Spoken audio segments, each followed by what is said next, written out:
All right, in this problem we're going to be looking at is called the hanging scaffold. The idea is if you had a plank suspended by two ropes and you had something or someone on that plank, then, well, what would be the tension on the ropes in order to establish an equilibrium or a static equilibrium on the plank?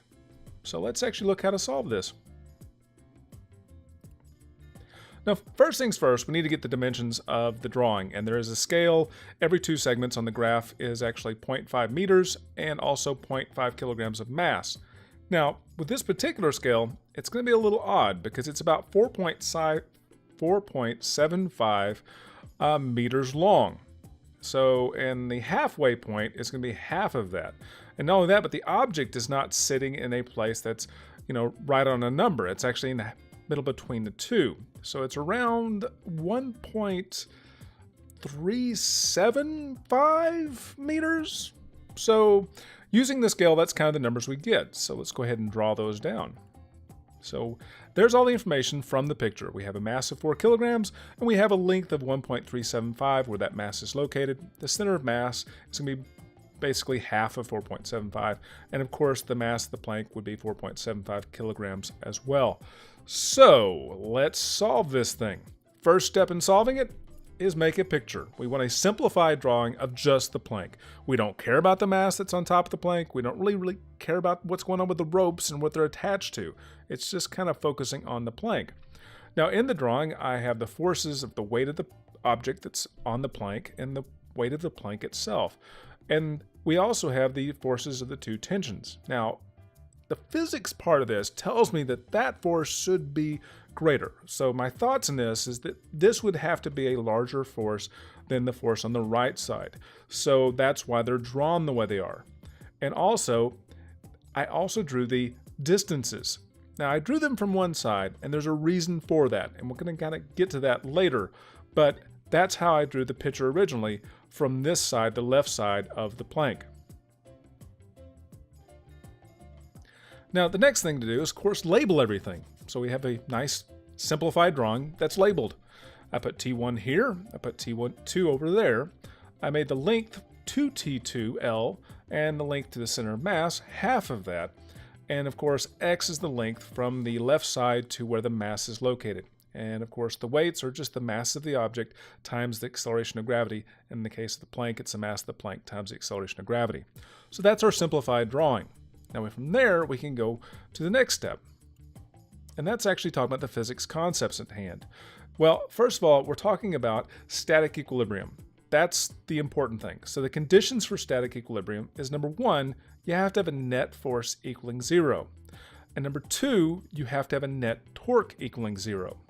Now, a net force equaling 0 and a net torque equaling 0 will allow us to make some equations. So let's start off with a net force. It's tension 1 plus tension 2, those are the upward forces, minus all the downward forces.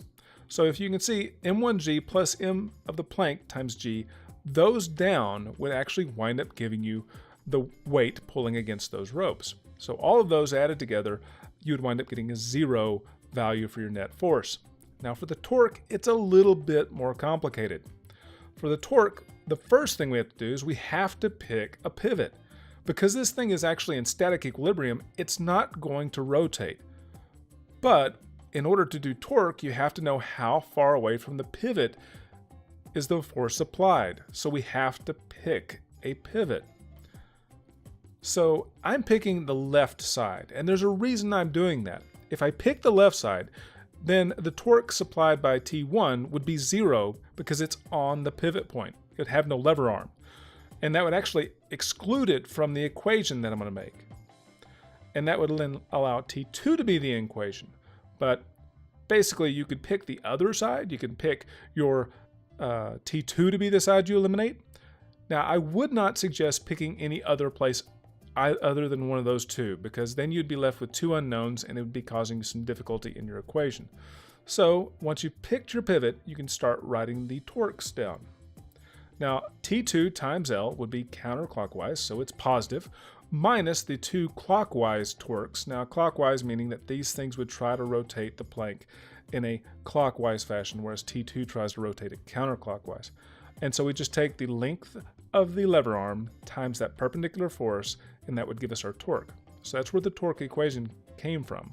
Lever arm times the force, and lever arm times the force. And again, half the length of the lever arm for the plank, because that's where the center of mass is. Now once I've done that, I'm ready to move on to my next step, which is not putting in numbers. Don't put in numbers. Do the algebra first.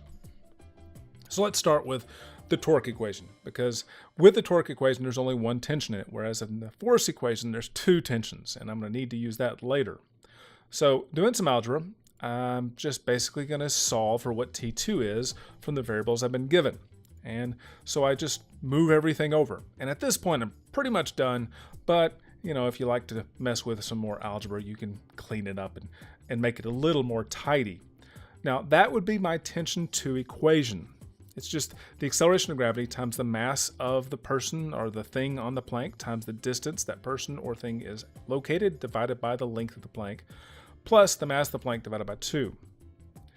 Next, I've got to use that sum of force equation again, because now I need an expression for T1. I've got one for T2, but now I need one for T1. And that's found by substituting, once I solve for T1, my T2 equation in to my T1 equation. Now I did do some neatening up with the G. It's not necessary, it's just something I like to do. Now at this point I've substituted my T2 equation in, so I now have a T1 equation with no T2 in it at all. And again, it's just algebraic cleaning up, making it kind of smaller and more tidy. At this point, I have two expressions, one for T1 and one for T2. Now granted, there is no numbers in it. Could you have put numbers in and found T2 first and then used the expression to find what T1 is? Yes, totally can. In fact, if you're trying to save time, that's a great way to do it. But in some cases, you don't have any of the information. They just want algebraic expressions. So now we're at the next step, which is numbers. So we would actually take our two equations and enter the numbers. So let's start with our T1 equation. We would just plug in all the values that we have for the information provided into a calculator. And once you put it into the calculator, you're going to get a great big long number. And reality is, we can't really say all those numbers. We don't know to that exact point. And really, when it comes down to it, we only have like 4 kilograms, so we're going to pretty much bring our number down to 51 newtons. Now, the next step would be to plug in T2. Now T2, again, you just plug in all the variables and run the calculator, and you'll wind up getting a big number again, and again, we want to reduce it down to the correct number. Although, I just made a mistake. You see, this number here should be a 5. Not a 4, because rounding up. So watch what you're doing on those calculations. Now that would be solving both tensions. We found tension 1 and tension 2. Yes, you could have done it a little bit quicker, but I do want to make sure you're doing the algebraic manipulation before you put numbers, at least for the first tension. So that's it.